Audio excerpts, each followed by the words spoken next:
ሰላም ጤና ይስጥልን ውድ የቻናላችን ተከታታዮች የዕለቱ ዜናችን ነው። ለሰዓቱ የመራረጥናቸውን አንኳር ጉዳዮች ይዘን ተገኝተናል። ቻናላችንን ሰብስክራይብ፣ ላይክ እና ሼር በማድረግ እስከ ጥንክራችን ፍጻሜ አብራችሁን ቆዩ።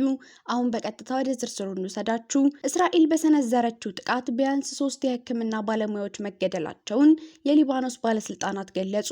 እስራኤል በደቡብ ሊባኖስ በፈጸመቻቸው 3 ተከታታይ ጥቃቶች ቢያንስ 3 የአደጋ ጊዜ ሕክምና ባለሙያዎች መገደላቸውን የሊባኖስ ባለስልጣናት አስታወቁ። ከተገደሉት መካከል በዚህ ሳምንት በቢቢሲ ዘገባ ላይ የቀረበ ባለሙያ ይገኝበታል። ባለስልጣናቱ እስራኤል የጤና ባለሙያዎችን ሆን ብላ ኢላማ እያደረገች ነው ሲሉ ከሰዋል። እንደ ሊባኖስ ጤና ጥበቃ ሚኒስቴር መረጃ ከሆነ የመጀመሪያ የሕክምና ቡድን ጥቃት የደረሰበት በናባቲ ክልል በሚገኘው ሜፋዱን ከተማ በእስራኤል ጥቃት የተጎዱ ሰዎችን ለማዳን እየሞከረ በነበረበት ወቅት ነው። ሁለተኛውና ሶስተኛው የአዳኝ ቡድኖች ወደ ስፍራው ሲያቀኑ እነሱም በተመሳሳይ የጥቃቱ ሰለባ ሆነዋል። ከተገደሉት መካከል የ43 ዓመቱ ፋዴል ሰርሃን ይገኝበታል። ቢቢሲ በዚህ ወር መጀመሪያ ላይ የፋዴል ቡድን በናባቲ በሚገኘው በሚፋዱን የነበረ ጣቢያቸውን በጦርነቱ የመጀመሪያ ቀናት በእስራኤል የአየር ጥቃት መውደሙ ነበር። የእስራኤል ጦር ስለ ጉዳዩ አስተያየት እንዲሰጥ ተጠይቋል። እስራኤል በተደጋጋሚ ሂዝቦላ አምቡላንሶችንና የሕክምና ተቋማትን ለወታደራዊ ዓላማ ይጠቀማል ብላ ብትከስም እስካሁን ያቀረበችው ማስረጃ የለም። የሊባኖስ ጤና ጥበቃ ሚኒስቴርም ክሱን አስተባብሏል። የጤና ሚኒስቴር መስሪያ ቤቱ መረጃ እንደሚያሳየው በዚህ ጦርነት እስካሁን 91 የጤና ባለሙያዎች ተገድለዋል፣ 208 የሚሆኑ ሰዎች ደግሞ ቆስለዋል። በአምቡላንሶችና በሕክምና ተቋማት ላይ ከ120 በላይ የእስራኤል ጥቃቶች ተመዝግበዋል። ሚኒስትሩ በሰጠው መግለጫ የረቡዕ ዕለቱ ጥቃት ግልጽ ወንጀል ሲል ጠርቶታል። የሕክምና ባለሙያዎች ቀጥተኛ የጥቃት ኢላማ ሆነዋል። ይህም ዓለም አቀፍ የሰብአዊ መብት ሕጎችንና መርሆችን ሙሉ በሙሉ ችላ ያለ ድርጊት ነው ብሏል። የሰብአዊ መብት ተሟጋች ድርጅት እስራኤል በሊባኖስ ውስጥ እየፈጸመቻቸው ያሉ አንዳንድ ድርጊቶች በጦር ወንጀል ሊያስጠይቁ እንደሚችሉ እየገለጹ ይገኛሉ። ጦርነቱ ከተጀመረበት ጊዜ አንስቶ በሊባኖስ የሟቾች ቁጥር 2167 መድረሱን የሀገሪቱ የጤና ሚኒስቴር መረጃ ዋቢ በማድረግ ብሔራዊ የዜና ወኪል ዘግቧል። ይህ ቁጥር ማክሰኞ ዕለት ሪፖርት ከተደረገው ጋር ሲነጻጸር የ43 ሰዎች ጭማሪ አሳይቷል። በተጨማሪም የቆሰሉ ሰዎች ቁጥር ከ6921 ወደ 7061 ከፍ ማለቱ ታውቋል። የአሜሪካ የባህር ላይ ከበባ 48 ሰዓታትን አስቆጠረ። አሜሪካ በኢራን ወደቦች ላይ የጣለችውና መርከቦች እንዳይገቡም ሆነ እንዳይወጡ የሚያግደው የባህር ላይ ከበባ አሁን 48 ሰዓታትን አስቆጥሯል። ፕሬዝዳንት ትራምፕ ለፎክስ ኒውስ በሰጡት ቃል የሆርሙዝ የባህር በር እየተከፈተ ነው ብለዋል። በተጨማሪም ቻይና በአስፈላጊዋ መስመር ላይ አሜሪካ እያደረገች ባለው እንቅስቃሴ በጣም ደስተኛ በመሆኗ ለኢራን መሳሪያ ላለመላክ ተስማምታለች ሲሉ ገልጸዋል።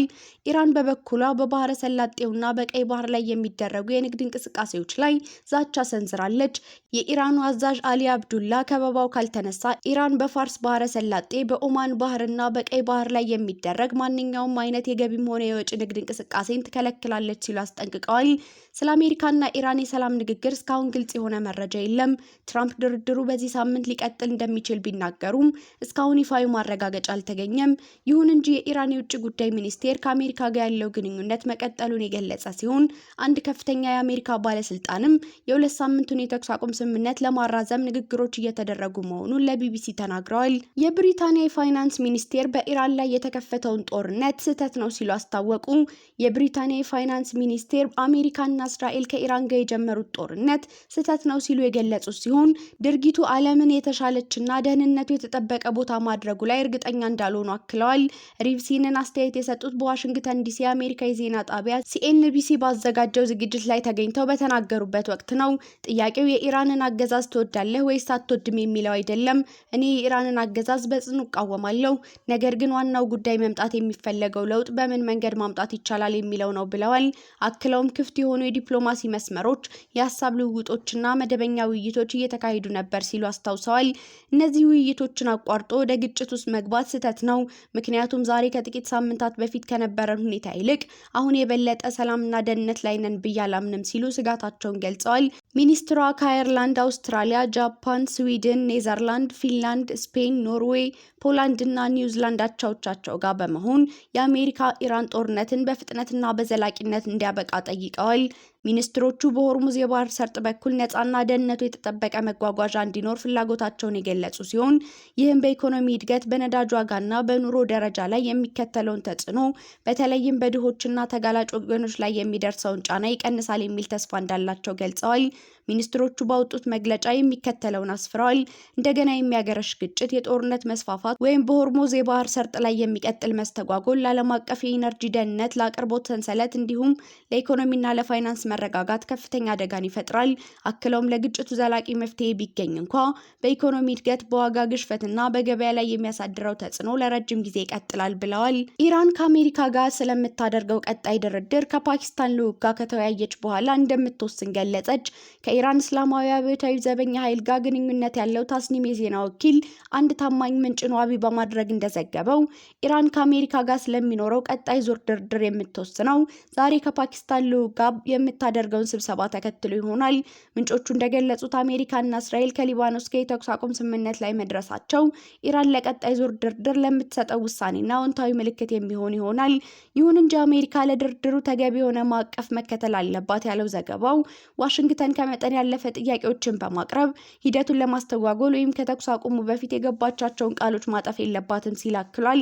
በተጨማሪም ታስኒም እንደጠቆመው የአሜሪካ መገናኛ ብዙሃን ዋሽንግተን ቀጣዩን ዙር ድርድር ለመጀመር ፍላጎት እንዳላት እየዘገቡ ቢሆንም የኢራን ልዑካን ቡድን ግን አሜሪካ ምክንያታዊ ድርድር ለመጀመር የሚያስፈልጉትን የተወሰኑ መርሆች ማክበር እንዳለባት አጽንኦት ሰጥተውታል።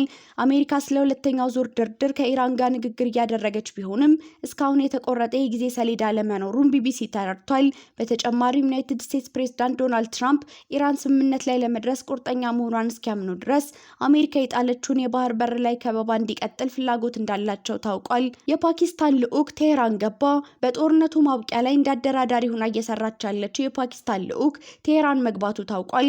በፓኪስታን የተባበሩት መንግስታት ድርጅት መግለጫ መሰረት በልዑኩ ውስጥ ትራምፕ ቀደም ሲል የሚወደው ሲሉ የገለጹት ፊልድ ማርሻል አሲም ሙኒር እና የሀገር ውስጥ ጉዳይ ሚኒስቴር ሞህሊም ናቅሺ ይገኙበታል።